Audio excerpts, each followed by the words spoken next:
Buenas tardes, amigos de Diario El Universo. Mi nombre es Gisela Ronquillo y esta tarde nos encontramos en el Centro de Desarrollo Infantil Colibrí, ubicado en Socio Vivienda, con el presidente de la República, Guillermo Lasso. Esta tarde vamos a pasar revista de lo que han sido sus primeros 100 días de mandato. Presidente, bienvenido. Muchas gracias, Gisela. Gracias por esta invitación. Para mí un gusto estar aquí en el CDI Colibrí, en el Socio Vivienda 1. A las órdenes. Presidente, 1 de cada 3 menores de 2 años padece de desnutrición infantil crónica en el Ecuador, según cifras del Fondo de las Naciones Unidas para la Infancia. En campaña usted dijo que este tema sería muy importante en su gobierno y hace pocos minutos se desarrolló una reunión para definir el plan de acción para combatirla. ¿Nos podría contar en qué consiste? Gisela, en efecto, yo lo traté en campaña y el 24 de mayo una de las primeras decisiones que tomé es nombrar al asesor presidencial a cargo de este proyecto, que tiene la colaboración de la empresa privada también. En segundo lugar, creamos la Secretaría Crecer sin Desnutrición Crónica Infantil. El asesor presidencial es Luis Enrique Coloma, el director de la Secretaría es Edwin Ronquillo, y el día de hoy tuvimos la 4ª reunión de directorio, pero ellos han seguido avanzando y ya han armado 90 mesas técnicas en 90 cantones del Ecuador. Esperamos llegar a los 221 cantones. Y permítame entregarle a usted, en estos primeros 100 días, ya se ha elaborado el Plan Estratégico Intersectorial para la prevención y reducción de la desnutrición crónica infantil. En este programa participan varios ministerios, entre esos el Ministerio de Bienestar Social, el Ministerio de Salud, el Ministerio de Educación, el Ministerio de Agricultura y algunas secretarías como la de Derechos Humanos y también el Ministerio de Medio Ambiente. Ahí le hago entrega a usted del primer ejemplar del plan estratégico elaborado en los primeros 100 días de gobierno. Y este es un resumen ejecutivo del plan que tiene por objetivo reducir la desnutrición crónica infantil en 6 puntos porcentuales en los próximos 4 años de gobierno. De acuerdo con los últimos censos y estadísticas, a 2018, la desnutrición crónica infantil llegaba al 27% de todos los niños recién nacidos hasta 2 años de edad. Quisiéramos ir mucho más rápido para poder impulsar este objetivo de lucha contra la desnutrición crónica infantil, pero debemos hacerlo con cautela, con prudencia y además en un proceso que se convierta, luego de nuestros 4 años de gobierno, en una política de Estado. ¿Cuáles son los puntos principales de este plan que usted me acaba de entregar? De este plan, puntos principales. 1, establecer una línea base, vamos a hacer una encuesta, vamos a definir exactamente cuál es el indicador al año 2021. Penosamente preveemos que ese indicador es más alto que el 27%. Y nos hemos planteado este objetivo de reducir 6 puntos en 4 años. Déjeme decirle algo a usted y a todos los ecuatorianos. Esto no es cuestión de gastar dinero, ni de tener grandes cantidades de recursos económicos. La desnutrición crónica infantil en el periodo de mayor bonanza económica del Ecuador en los últimos 14 años, con unos precios de petróleo récord históricos, la desnutrición crónica infantil creció porque no fue una prioridad en los últimos 14 años para los gobiernos de turno. Nosotros desde el primer día estamos tomando este objetivo como una prioridad del gobierno y con toda la escasez de recursos vamos a ir adelante porque esto depende de la voluntad política del gobierno de preocuparse de los verdaderos problemas que afectan a la sociedad ecuatoriana, especialmente a los niños. Me hablaba usted de levantar encuestas, esta meta de bajar 6 puntos, pero las acciones concretas, ¿cuáles son? Bueno, las acciones concretas tienen que ver con una adecuada alimentación desde la familia, la madre, los niños. Es un tema cultural que tenemos que trabajar para crear conciencia a nivel nacional. Desde octubre tenemos previsto lanzar una campaña de concientización del problema de la desnutrición crónica infantil, que no se trata de una enfermedad que un niño puede sufrir ahora y se recupera después. No, son vidas que se pierden, afectan físicamente a su estatura y afectan también a su intelecto. Y eso no se puede recuperar.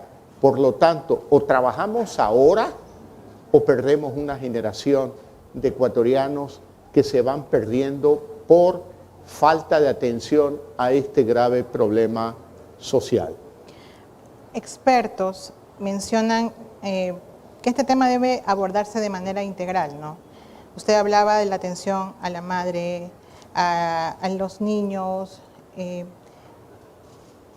pero tal vez está contemplado el tema de atender a las madres gestantes en cuanto no solo a alimentación, sino consultas médicas, incluso el componente de vivienda y acceso a los servicios básicos, al agua potable, es muy importante. ¿Eso es parte del proyecto? Definitivamente que sí. Por eso yo le explicaba a usted que en este plan estratégico que han participado distintos sectores del gobierno está el Ministerio de Salud, el MIES, está el Ministerio de Educación, el Ministerio de Medio Ambiente, el Ministerio de Agricultura, la Secretaría de Derechos Humanos. Y hemos acordado el día de hoy que en el próximo directorio precisamente vamos a abordar en el tema del agua. Cuando hablamos de educación, hablamos también de capacitación, de preparación, de concientización de cuál es este problema. Y obviamente que esto está asociado a la pobreza. Tenemos que luchar contra la pobreza, generar oportunidades de empleo y tener cada vez familias más sólidas, más fuertes, que permitan manejar este problema o evitar este problema para no desperdiciar la vida de muchos niños ecuatorianos. Usted mencionaba algunas de las instituciones que son parte de este esquema, ¿no? Hay tres que parecería que tienen las mismas funciones, ¿no? Está el Ministerio de Inclusión Social, la Secretaría Técnica Ecuador Crece Sin Desnutrición, y como usted mencionaba, hasta se creó una consejería ad honorem para estos temas. ¿No es demasiada institucionalidad para lo mismo? ¿No se multiplican funciones? No, porque lo que hemos hecho es escoger esta causa como fundamental para nuestro gobierno. El nombrar un asesor presidencial ad honorem, es decir, que no le cuesta al Estado, y que es un asesor presidencial que con toda la autoridad y el empoderamiento del presidente coordina la actividad de los distintos ministerios, con una secretaría técnica que opera el plan estratégico y que también debe de requerir y coordinar todos los resultados de parte de los ministerios. Porque el tema no solamente es de alimentación, el problema de desnutrición crónica infantil, muchos lo entienden como es un problema de alimentación, no. Es un problema de alimentación, de educación, un problema de salud, un problema también del Ministerio de Seguridad Social, que debe de proveer la asistencia económica con bonos a las familias que verdaderamente lo necesitan. En el Ministerio de Educación es necesario también hablar de cómo educar a aquellas niñas, adolescentes embarazadas, cómo educar a aquellas niñas, adolescentes para prevenir el embarazo prematuro. Muchas de ellas han sufrido también desnutrición crónica infantil y lo que hacen al quedar embarazadas tan temprano es aumentar las probabilidades de traslado del problema de desnutrición crónica infantil. Por lo tanto, hay distintas facetas que deben de ser atendidas técnicamente. Como le digo, es salud, educación, tiene que ver con la alimentación, tiene que ver con la cultura de la familia ecuatoriana, tiene que ver con el Ministerio de Bienestar Social también y el Ministerio de Agricultura. ¿Y cuánto va a costar este proyecto? Mire, no le puedo decir una cantidad específica porque este proyecto se financia con el presupuesto de cada uno de los ministerios, pero ya hemos recibido un crédito de la Corporación Andina de Fomento por cerca de 200 millones de dólares para poder financiar el proyecto, es decir, reforzar la actividad de cada uno de los ministerios orientados a este objetivo de lucha contra la desnutrición crónica infantil. ¿Y este dinero es reembolsable, o sea, es un préstamo? Sí, es un préstamo reembolsable que deberá pagarlo en el largo plazo, 10, 15 años, el gobierno. ¿Se ha pensado en que la empresa privada también participe no solo con logística, sino también con recursos? Bueno, la empresa privada ya está participando, ¿no? Porque tengo que reconocer que este proyecto me fue tratado a mí cuando era candidato por un grupo de empresarios privados del Ecuador. Y son ellos los que están ayudando también, porque la logística no es simplemente te presto tal o cual cosa. La logística tiene un costo económico y por lo tanto están asumiendo ese costo económico. Y la contribución de este asesor presidencial ad honorem, que no le cuesta un centavo al Estado. Siguiendo con el tema social, presidente, en el presupuesto general del Estado que ahora mismo se está debatiendo en la Asamblea, se ve que hay un incremento ligero en los rubros sociales como educación, salud, pero al mismo tiempo vemos que el 70% de lo que se invierte en estos sectores va destinado a los sueldos o otro pequeño porcentaje al gasto corriente, y queda muy poco para la inversión social, como el equipamiento de hospitales o la construcción de escuelas. ¿Cómo han pensado ustedes resolver estas distorsiones que se presentan? A ver, Gisela, en primer lugar, el presupuesto que actualmente se debate en la Asamblea Nacional es el presupuesto del año 2021. Como usted sabe, de acuerdo con la norma constitucional, en el año donde hay un cambio de gobierno, el gobierno entrante tiene que presentar el presupuesto ajustado. Pero ese presupuesto tiene más la impronta, las huellas del gobierno anterior que del nuestro. Cuando presentemos el presupuesto del año 2022 y el cuatrianual tomando como base el 2022, será entonces el presupuesto de mi gobierno. Dicho esto, en el 2021 hay un gasto extraordinario, Gisela, que son las vacunas. No podíamos dejar de comprar vacunas. Ese ha sido un costo superior a los 500 millones de dólares entre vacunas y logística. Luego, Gisela, yo sé cuál es la aspiración de todos los ecuatorianos. De alguna manera tener un Estado mucho más eficiente, mucho más pequeño en el gasto. Pero eso no se puede lograr de la noche a la mañana si uno no corre el riesgo de producir un colapso en educación, en salud, en seguridad interna y externa. Por lo tanto, tenemos que ser prudentes. Estamos haciendo un esfuerzo muy grande para poder hacer recortes sin que afecte la estabilidad de servicios básicos como salud, educación y seguridad. Le anticipo, ya que usted en los previos de esta entrevista me decía, me tiene que dar una primicia. La primicia que le voy a dar es que en esta semana se hará el anuncio oficial del acuerdo con el Fondo Monetario Internacional. Esa era otra de mis preguntas. Bueno, ¿qué se está negociando en ese acuerdo? ¿Qué puntos son los más relevantes? Porque el Fondo Monetario se caracteriza por hacer pedidos en el anterior gobierno. Se hablaba de una reforma tributaria, por ejemplo. ¿Cuáles son los puntos principales de este acuerdo, presidente? ¿Y cuánto va a llegar y cuándo? Bueno, lo que le puedo anticipar es que, de acuerdo con el programa del gobierno anterior, se preveía un incremento de impuestos por 2.500 millones de dólares en el año 2022. Eso no va a ser así.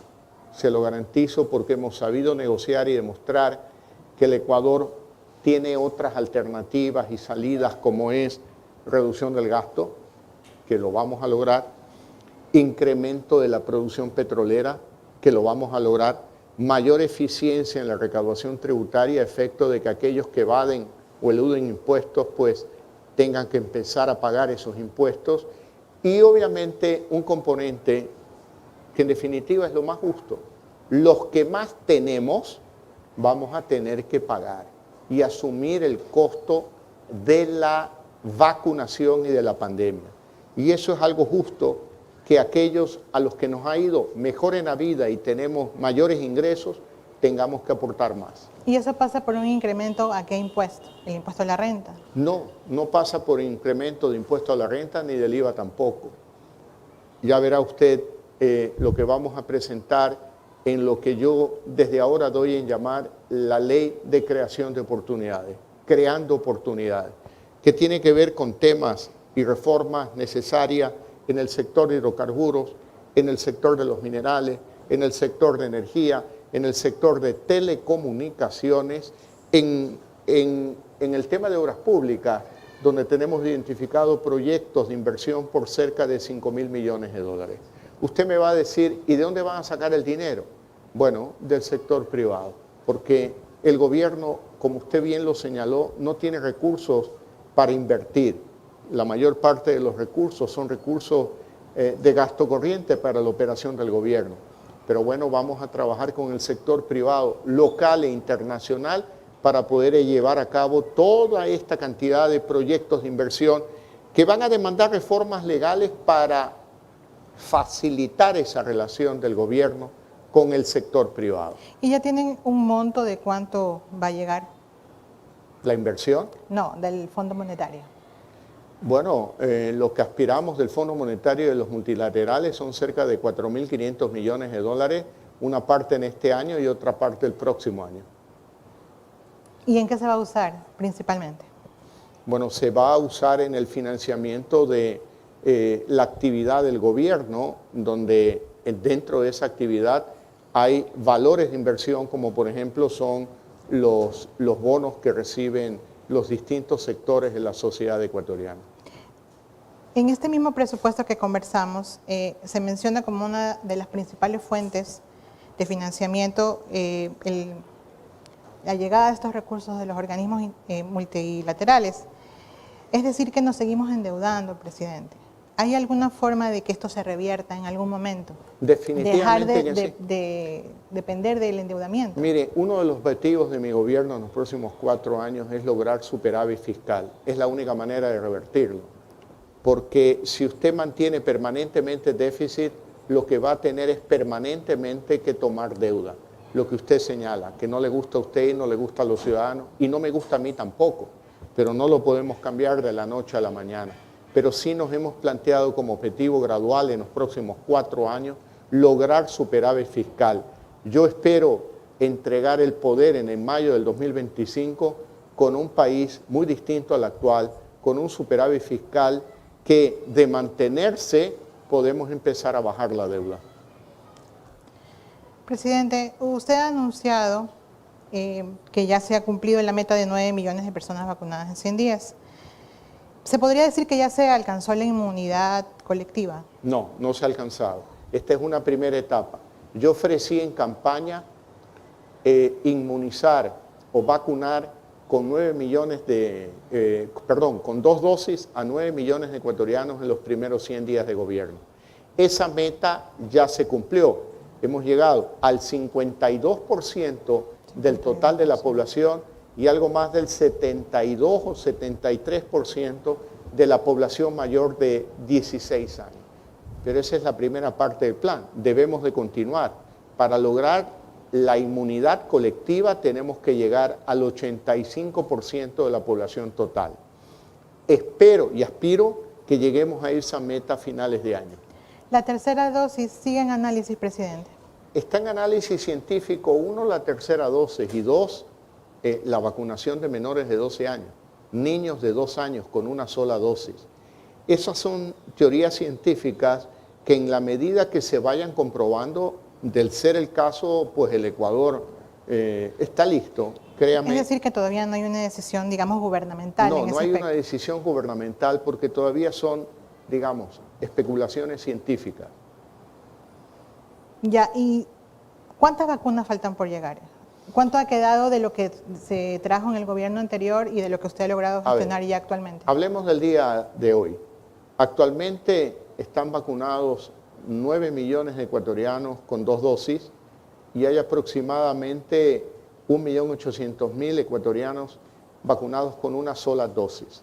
Es decir, el número de dosis totales de los vacunados con 2 dosis y aquellos que tienen una sola dosis llega aproximadamente a los 19 millones de dosis. Actualmente tenemos en stock 4 millones de dosis y por llegar en las próximas 3 semanas 1 millón de dosis más. Es decir, 5 millones de dosis. De aquellas 5 millones, aproximadamente 500.000 son de una sola dosis, las CanSino de China, y el resto de 2 dosis. Por lo tanto, tendríamos para vacunar aproximadamente a 3 millones más de ecuatorianos, aproximadamente. Y luego seguirán llegando más dosis que ya han sido adquiridas a través del mecanismo COVAX o directamente con proveedores como Pfizer y AstraZeneca hasta finales de año para poder lograr el objetivo de la inmunización colectiva que requiere estar vacunado el 85% de la población. Déjeme darle un dato para ser más claro. El 85% de la población son 15 millones de habitantes y algo más. 15 millones. 9 millones están vacunados ya. Y nos faltan 6 millones. De aquellos 6 millones, 1.800.000 tienen una dosis. Nos falta todavía aproximadamente a 4.200.000 una dosis y luego completar a los 6 millones de ecuatorianos con la segunda dosis. Ya una vez que se ha alcanzado esta meta, usted ha dicho que va a enfocarse en la reactivación económica. ¿Ustedes ya tienen una hoja de ruta de por dónde van a empezar o van a trabajar en varios frentes a la vez? ¿Cómo lo tienen previsto? Contarle que yo estoy trabajando en el tema de reactivación económica desde el 24 de mayo. Yo he tenido reuniones con el sector petrolero, tanto con el sector público como con las empresas privadas. Igual en minería. Para generar empleo, Gisela, se requiere inversión. Lo que significa, en términos más sencillos, si se construye un edificio, pues se genera empleo. Pero para construir el edificio se requiere inversión. Y por lo tanto requerimos inversión privada, local, internacional, para explotar campos petroleros, optimizar la producción petrolera, para ampliar la inversión en minería, ampliar la inversión en energía, en obras públicas, en telecomunicaciones. Yo tengo una lista de cerca de 30.000 millones de dólares aproximadamente en nueva inversión para los próximos 4 años, donde queremos lograr duplicar la producción petrolera, aumentar importantemente las exportaciones de minerales, que ya en este año van a subir a cerca de 1.700.000 millones de dólares, en exportación de minerales. La construcción de nuevas centrales hidroeléctricas, proyectos de energía fotovoltaica, energía eólica, todos esos procesos generan empleo. Y a la vez también facilitar la inversión en el sector privado, especialmente en los sectores de exportación, abriendo acuerdos de libre comercio como el que le he planteado a China, a Rusia, a México, para poder exportar aún más. Y mayores exportaciones lo que implican es mayor empleo dentro del Ecuador. Usted ha hablado de que todo esto va a generar empleo. Se ha hablado de 2 códigos laborales, el Código del Trabajo que existe y la Ley de Oportunidades Laborales que usted va a presentar a la Asamblea.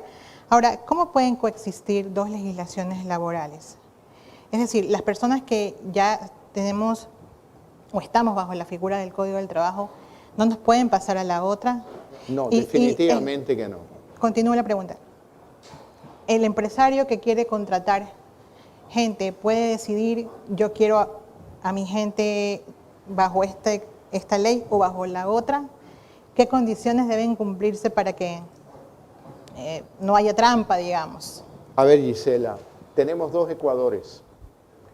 El un Ecuador que está compuesto por 3 de cada 10 ecuatorianos que tienen empleo. 3 de cada 10 ecuatorianos que forman parte de la población económicamente activa que tienen un empleo formal.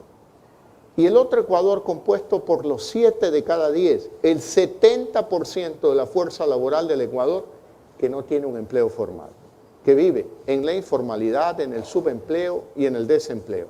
Por lo tanto, para este Ecuador, de aquellos 3 millones de ecuatorianos, que aproximadamente, digamos, 3 tienen un empleo formal, está el Código del Trabajo para garantizar los derechos adquiridos y darle la absoluta tranquilidad que nadie va a alterar sus condiciones de trabajo. Y luego, para la gran mayoría de ecuatorianos, principalmente mujeres y jóvenes, este nuevo Código Laboral, que usted lo ha llamado bien, la Ley de Oportunidad Laboral, que pretende ser una ley moderna que flexibilice la contratación laboral y que genere oportunidades de empleo para esta gran mayoría de ecuatorianos que hoy no lo tienen. Por lo tanto, si vemos con bifocalidad a estos dos Ecuadores, el de los 3, la minoría que tiene empleo, y el de los 7, la gran mayoría que no tiene empleo, pues podemos convivir con 2 leyes. Uno, el Código del Trabajo, que no va a ser reformado, que protege los derechos laborales adquiridos por los que tienen empleo formal, y este nuevo código flexible que va a dar una oportunidad para aquellos que no tienen empleo. Ahora, la preocupación suya, este código nuevo va a tener una barrera de contención para evitar la zapada que se liquide personal con el código viejo para luego contratarlo con el código nuevo. Definitivamente que vamos a tomar todas las precauciones para evitar ese tipo de abusos. Presidente, ¿qué se entiende por flexibilización? Porque el trabajo por horas está prohibido constitucionalmente. Sí, Gisela, pero mire lo siguiente, flexibilización. Yo he tomado un ejemplo. Empiezo por decirle a todos los ecuatorianos que Lorenza existe. Ya pronto la van a conocer.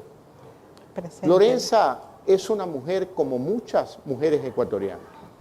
Madres solteras, madres abandonadas por sus esposos, que no tienen un empleo, que están a cargo de 2, 3 niños pequeños, o jóvenes o adolescentes, y que viven a lo sumo con $1 al día cuando tienen un cachuelo. Es decir, cuando no logran un trabajo temporal, ese día no tienen ingresos. La casa de Lorenza, cuando la conocí, allá por el año 2015, una casa de caña, sin baño. Ella acudía con sus hijos a una letrina del barrio. ¿Y cuánto gana al mes Lorenza? O las Lorenzas del Ecuador, $20 al mes. ¿Usted cree que con $20 se puede sobrevivir? ¿Se puede cuidar un niño y nutrirlo adecuadamente, educarlo adecuadamente? Yo le digo que no. Conocí a Carlitos, al hijo de Lorenza, que no asistía a la escuela porque cuando los visité había una llovizna en Guayaquil, vivían en el Guasmo en aquella época, y claro, lodo en las calles. Por lo tanto... Ya no vive en el Guasmo. Ya no vive, bueno, si ya no vive en el Guasmo me alegro mucho por Lorenza. Ojalá que muchas hayan corrido la suerte de prosperar como Lorenza. He visto una foto reciente donde la pared de su casa ya es de bloque, no de caña. Por lo tanto, espero que le haya ido bien a Lorenza. Pero esta es la realidad de la mayoría de mujeres ecuatorianas, Gisela. Y tenemos que hablar claro, con absoluta frontalidad. No podemos aceptar que nos digan que con nuestro código laboral pretendemos precarizar el trabajo. No, yo le digo a aquellos políticos que han gobernado este país, que han tenido poder en el Ecuador por más de 40 años, que son ellos los responsables de haber precarizado la vida de mujeres ecuatorianas como Lorenza, que viven con apenas con $1 al día. Por lo tanto, tenemos que ser frontales. Pero entonces francos. se necesita una reforma legal para poder volver al trabajo por horas, presidente. Bueno, por eso constitucional. Bueno, por eso estamos planteando una reforma legal y, si es necesario, una consulta popular. Para tratar ese tema. Por supuesto que sí. Tenemos que resolverlo, Gisela. Mientras usted y yo estamos conversando a esta altura del día, 20 para las 6 de la tarde, es muy probable que muchos niños y muchos jóvenes y muchas mujeres ecuatorianas no hayan probado bocado durante el día. No sé si usted ha visto realidades en las zonas periféricas de las principales ciudades del Ecuador, especialmente en la costa. A esta altura ya están terminando de jugar bingo. ¿Y qué hacen? Apuestan. La que gana, come ese día. Y la mayoría que no gana, no come. Esa es una realidad social imperdonable. Tenemos que cambiar esa situación en el Ecuador. Y tenemos que empezar por hablarnos claro y directo. El actual Código del Trabajo, antiguo Código del Trabajo, no ha facilitado la creación de empleo en el Ecuador. Es un obstáculo para crear empleo. Por lo tanto, los que tienen trabajo formal, que sigan protegidos por ese código. Pero aquellos que no tienen, que son la gran mayoría, el 70% de la fuerza laboral, requieren una nueva ley. Presidente, el desempleo, la falta tal vez de acceso a créditos, la pandemia, están generando lo que muchos analistas han descrito como una tercera ola migratoria. Hay cifras de las autoridades de los Estados Unidos, se las leo. Solo en julio pasado, 17.314 personas llegaron a la frontera entre México y Estados Unidos y fueron interceptadas por la patrulla fronteriza. Según datos de la Cancillería, en el 2020 se devolvieron al país cerca de 2.000 compatriotas y en lo que va del 2021 hay una cifra similar, solo en estos primeros 7 meses.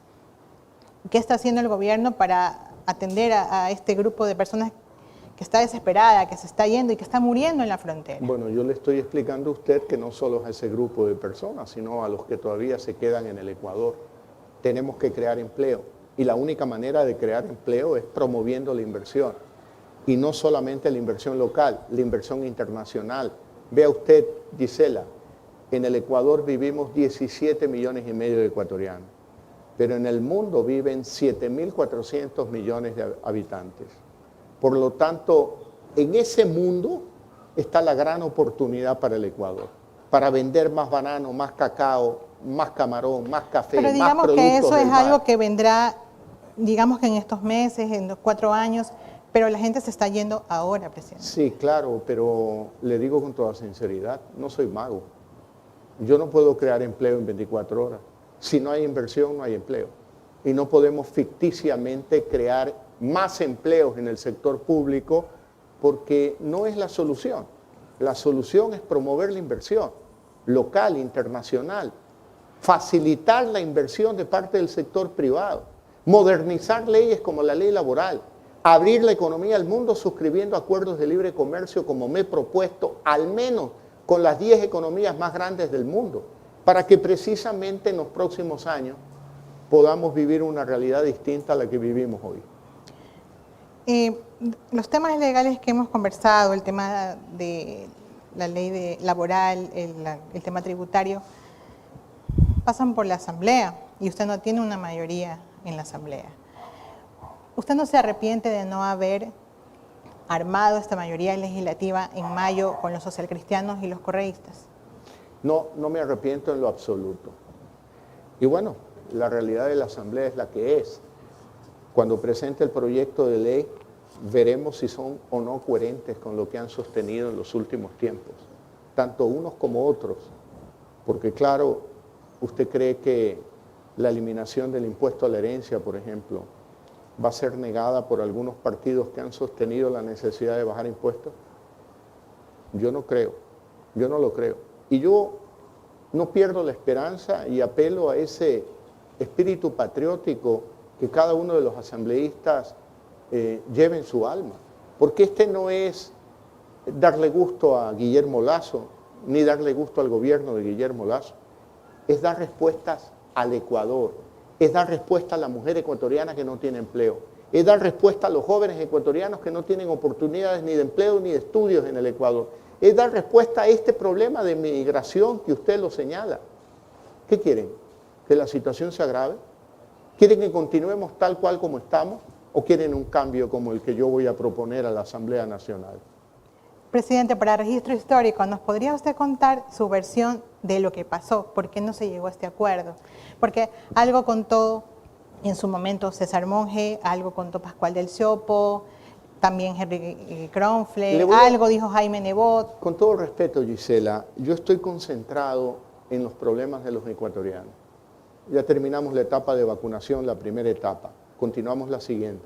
Estoy preocupado de incrementar la producción petrolera. Estoy preocupado de la ley que vamos a tener que presentar a finales de septiembre, espero a más tardar, la ley de creación de oportunidades. Y mirando la realidad del Ecuador en distintos campos, no hemos hablado nada de seguridad todavía, Sí, lo tengo. Yo le digo con sinceridad, no tiene ninguna importancia ni ninguna trascendencia, no la pregunta que usted hace, pero los temas que se plantean en su pregunta. No tiene ninguna importancia las diferencias entre un líder político con otro, entre un partido con otro. Pero es que sí afectan. No, perdóneme, el país está descuajeringado. Tenemos que poner en orden a este país y crear un país de oportunidades, luchando contra la desnutrición crónica, luchando contra el hambre, luchando contra el desempleo, luchando contra la pobreza. ¿Qué importancia tiene un sí o un no entre uno y otro líder político? Ninguna. Hablando de mayorías, desde algunos sectores políticos, como Pachacuti, por ejemplo, se ha mencionado que el gobierno está ofreciendo cargos públicos a cambio de votos en la Asamblea. Absolutamente falso. Pero si usted me dice que tenemos una minoría y luego me pregunta con que un asambleísta dice que estamos cambiando puestos por voto, si eso fuera cierto, tuviéramos una mayoría. No tenemos la mayoría, es la mayor prueba de eso. Y créame, y le digo enfáticamente, yo no voy a caer en el error de cambiar ni hospitales, ni aduanas, ni empresas de telecomunicaciones, ni eléctricas por ningún voto en la Asamblea Nacional. Presidente, usted ha dicho que respeta las funciones del Estado, la independencia de las funciones del Estado, pero estamos viendo y escuchando diariamente denuncias de manejos irregulares en la elección de las nuevas autoridades de control. Si ustedes no hacen nada, como efectivamente lo ha dicho, habrá otros sectores políticos que sí lo hagan, que sí se quieran meter, otras fuerzas oscuras, digamos. Va a llegar un momento, presidente, en que tal vez cuando ustedes ya se den cuenta, ya está todo tomado por estas fuerzas oscuras que yo le menciono. No van a hacer nada al respecto. Bueno, vea usted que mis brazos tienen manos, ¿no? No somos mancos y tenemos cabeza para pensar y voz para poder hablar. Y aprovecho su pregunta para decirle a los ecuatorianos, tienen que estar atentos precisamente de todos los procesos públicos que deben de ser verdaderamente competitivos para escoger, por ejemplo, al nuevo Contralor. Para evitar lo que usted acaba de decir, no son palabras mías, son suyas, que fuerzas políticas oscuras nombren autoridades de control para beneficio de ellos y no para el interés público y el bien común. Pero esa es una tarea no solo del gobierno, el gobierno está atento. Pero ¿Cómo está también atento? ¿Cómo están ustedes siguiendo esto? lo estamos siguiendo el proceso. ¿Y qué estoy haciendo en este instante? Invitando a todos los ecuatorianos que estén atentos, para que ustedes conozcan el proceso de contratación del nuevo Contralor, por ejemplo. Se va a iniciar otro proceso para el cambio parcial de jueces de la Corte Constitucional. También otro proceso para el cambio parcial de consejeros del Consejo Nacional Electoral. Hay que estar atentos, hay que estar atentos. Sin intervenir. Del lado del gobierno, sin meter la mano en otras funciones del Estado. Pero tampoco vamos a ser ingenuos, ¿no? Un problema urgente es el de la inseguridad, como usted bien lo mencionaba. En el último Consejo de Seguridad que se realizó en Guayaquil, se expusieron algunas cifras preocupantes. Por ejemplo, en lo que va del año, en la zona 8, Guayaquil, Durán, San Borondón, ya se contabilizan más de 400 asesinatos. En el 2020, en el mismo periodo, se registraron 235. Y al menos el 85% de estos crímenes son por luchas de territorio para vender drogas. ¿Qué es lo que se está haciendo ya con acciones puntuales para resolver este tema o para atender este tema? Yo ofrecí al pueblo ecuatoriano que el 24 de mayo, día de mi posesión, a las 9 de la noche, yo convocaría al Consejo de Seguridad del Estado para hablar sobre los problemas de inseguridad. Lo hice. ¿Y qué es lo primero que conocí? Y lo puedo hacer ahora público porque ya es público. Que provincias como Manabí y Santa Elena no tenían radares para el control de vuelos, sobre todo obviamente de vuelos irregulares. A través de los medios de comunicación hemos conocido cómo avionetas se caían o aterrizaban en pistas clandestinas.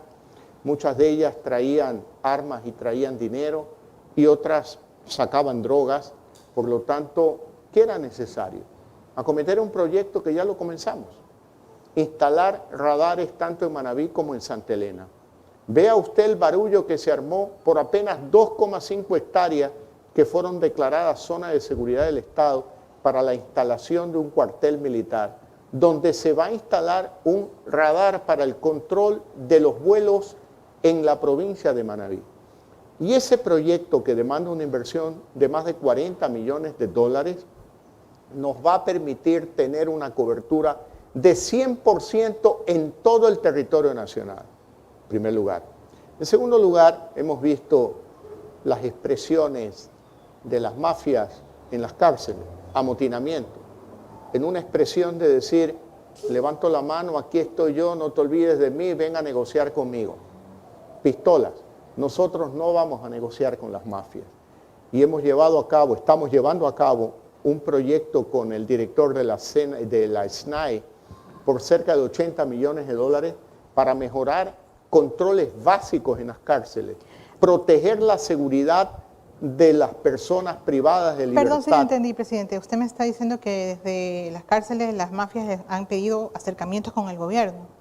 No estoy diciendo que han pedido acercamientos, que la manera de expresar, decir estamos presentes aquí, tómanos en cuenta, es producir esos amotinamientos.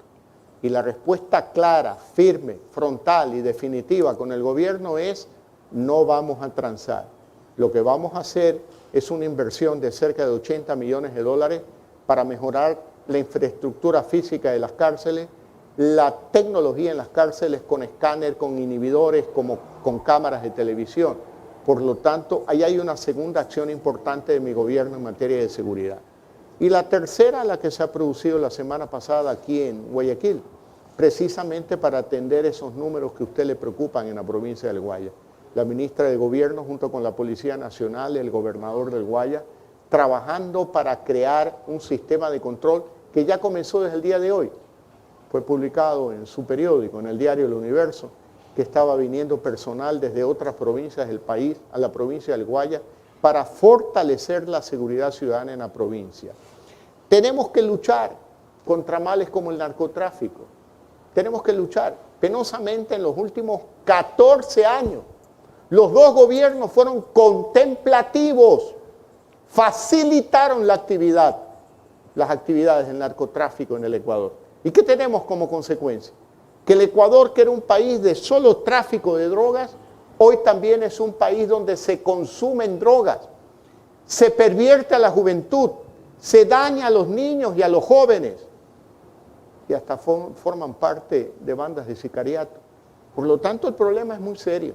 Es la herencia de los últimos 14 años. La vamos a cambiar. Se habla también de presentar una reforma para eliminar la tabla de consumo de drogas. Pero este tema debe atenderse también de manera integral, ¿no? Porque no es solamente por el tema de la seguridad, sino también que el consumo de drogas es un problema de salud pública. Y en ese sentido, por ejemplo, presidente, no hay políticas públicas, no hay centros de rehabilitación pública. Bueno. No hay, y los que hay son privados, y los privados son muy costosos. No hay acompañamiento en las familias, de los adictos. Vea usted, Gisela, hace 14 años este no era un tema en el Ecuador. Probablemente existían jóvenes que consumían drogas, familias que se quebraban por ese motivo, pero no era tan masivo como ahora. 14 años después es un nuevo problema de la sociedad ecuatoriana. Mi gobierno lo va a enfrentar y crear los centros de rehabilitación. En materia de consumo tenemos que diferenciar entre consumo y tenencia de drogas.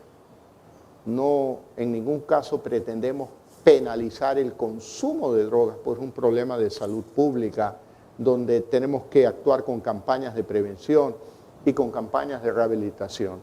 El problema está en la tenencia de drogas, porque al facilitar la tenencia de drogas a través de una tabla muy laxa, lo que estamos es promoviendo el micronarcotráfico.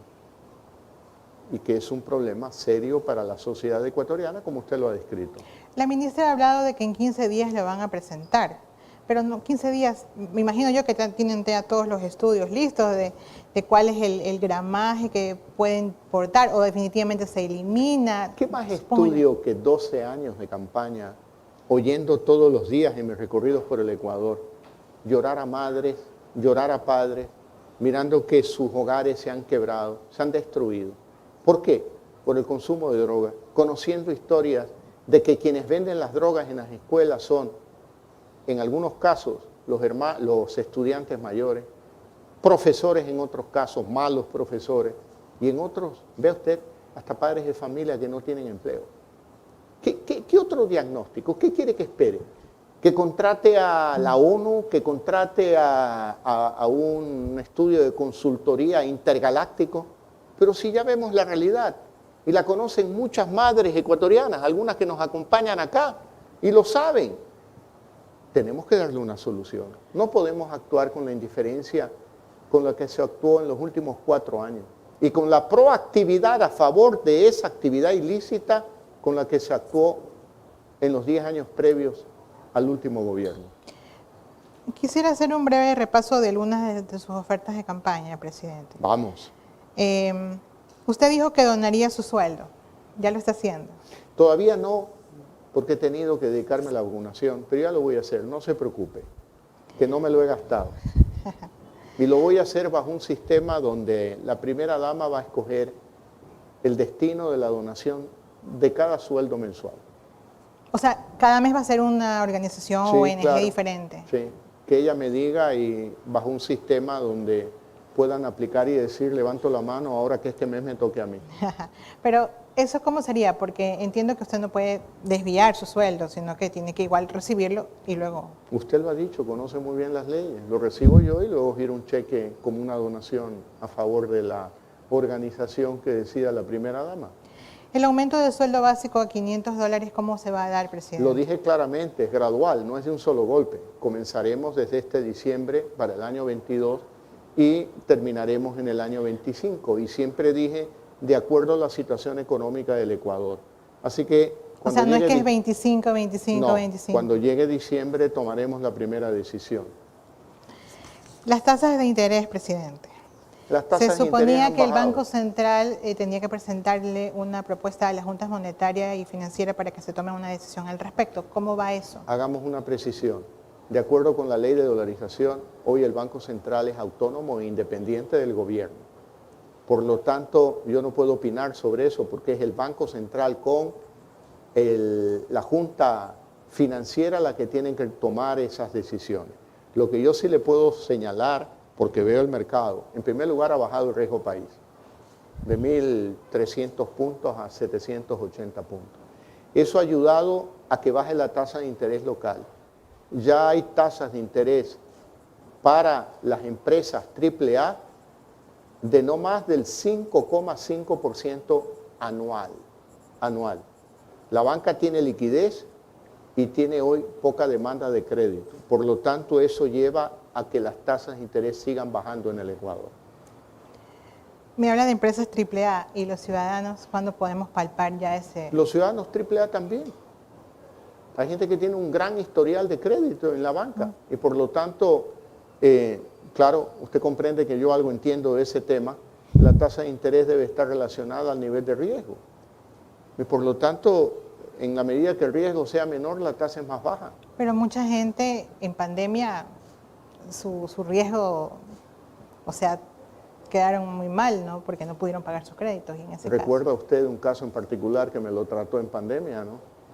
Y fueron solucionados. Y como muchos de esos casos han sido solucionados también. Ya se anunció la venta del avión presidencial. Hemos consultado a algunos expertos que nos han dicho que como el mercado aeronáutico está tan deprimido, difícilmente ustedes van a conseguir más de $10 por un avión que costó... $10. 10 millones, perdón. Por un avión que costó 28 millones. Bueno, en primer lugar es un avión que fue adquirido, si no me equivoco, allá por el año 2008. 2008, 2009. sí. Por lo tanto, del 2008 para acá hay una depreciación acumulada que es natural en este tipo de activos. En segundo lugar, por la propia pandemia, que no solo trae malas noticias, el mercado de aviones ejecutivos es un mercado que ha subido de precio. Por lo tanto, yo creo que no es un mal momento para ponerlo en venta. Pero más allá del precio del mercado, el tipo de transacción, etcétera, tenemos que cambiar la cultura de despilfarro. No puede ser 2 aviones presidenciales. 2. No puede ser. Entonces, tenemos que recortar el gasto y tenemos que vender activos que exceden la posibilidad económica de un país tan pobre como el Ecuador. ¿Por qué decidió retirar la seguridad a los expresidentes cuando viajan en el exterior? Y coincide con el viaje del expresidente Moreno.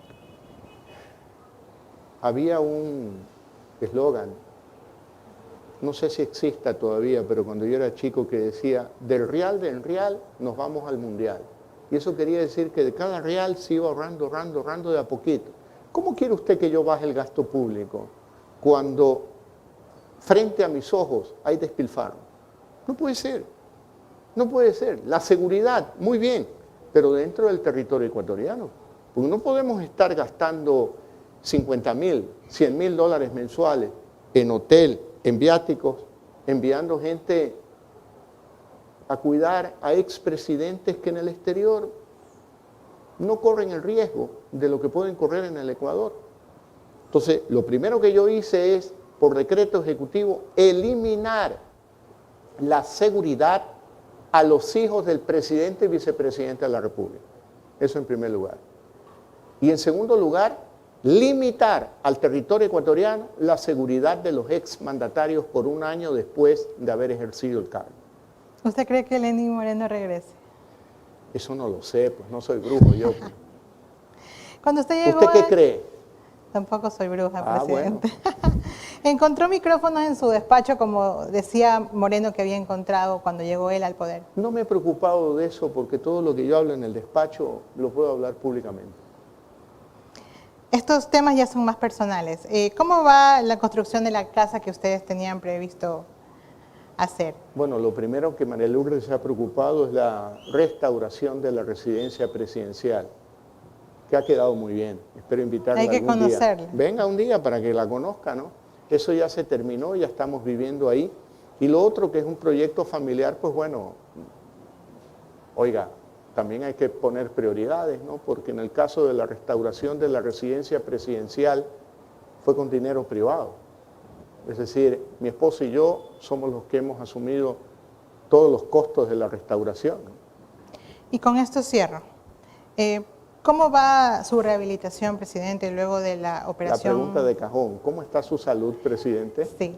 Muy bien, estupendamente bien. Hago rehabilitación 1 hora al día. Hoy día no pude, pero lo hago a las 6:30 de la mañana, casi todos los días. He mejorado, ya usted vio que entré sin bastón a esta entrevista, tampoco sin ningún apoyo de Walker, y poco a poco, ¿no?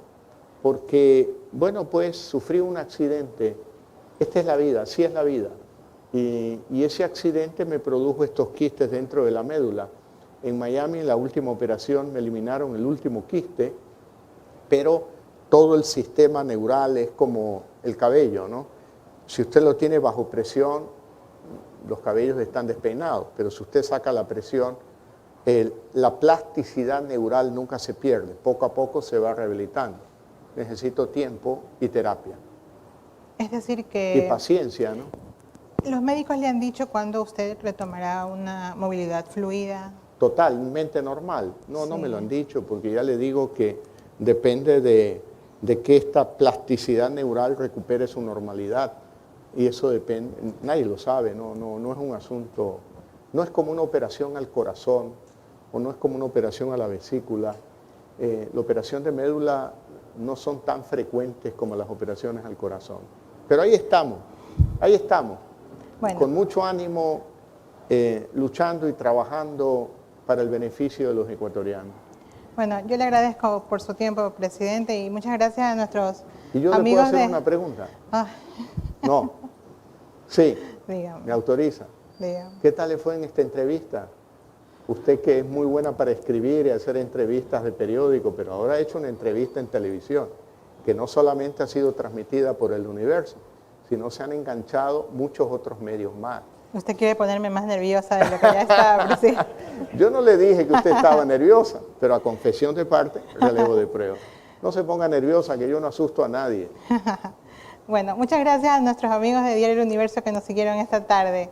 Será para una próxima ocasión. Muchas gracias. A propósito, 1000 felicitaciones.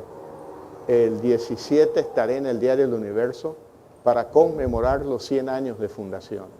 Yo creo que es muy importante que un diario de la valía del Diario El Universo llegue a cumplir 100 años de existencia, sobre todo después del cobarde ataque del que sufrieron por parte de un gobierno que despreciaba la libertad de expresión y a los medios de comunicación.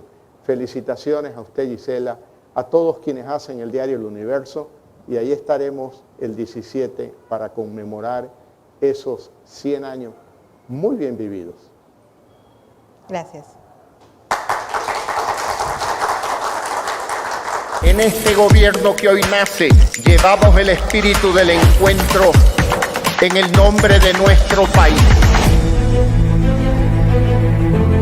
Esto es hacer historia. Yo creo que este es un acto de estricta justicia. Un código de ética al que todos los funcionarios estarán obligados a respetar. El presidente de la República, Guillermo Lasso, remitió a la Asamblea Nacional el proyecto de ley orgánica de libre expresión y comunicación. Volveré a ver a mis compañeros, a los profesores. Atrevámonos, ecuatorianos, a cambiar. El gobierno está haciendo lo correcto. Para nuestros docentes jubilados, vamos a iniciar el pago de saldos pendientes. Gracias a esta conectividad, puedo realizar mis tareas mediante el celular. Juntos lo estamos logrando. Gobierno Nacional lanza programa Ecuador sin hambre. La generación de nuevos proyectos y programas para la inversión pública. Para articular acciones siempre en beneficio de los ecuatorianos. Todos somos un solo pueblo, todos unidos podemos salir adelante. Tenemos que procurar cerrar esas brechas. Muchas ganas de servir a la familia ecuatoriana. Este gobierno del encuentro destinará parte de los recursos petroleros a programas de desarrollo social. Que la economía vaya mejorando para bien de todos y para bien de este país. Fortaleceremos la vigilancia y el control de los centros de privación de libertad. Vamos a sacar el sector turístico adelante.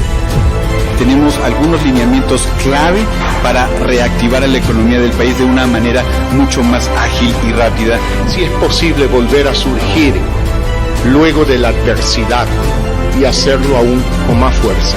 Y aquí tienen un presidente que le va a poner el pecho a las balas. Sumar esfuerzos. Vienen mejores días para el Ecuador. Los jóvenes contarán con una ley que transforme la educación superior. Confiados en que el gobierno está haciendo lo correcto, atendiendo primero la vida de los ciudadanos. Gobernaremos para todos. Un Ecuador republicano. Por siempre, para siempre. Que Dios nos bendiga a todos.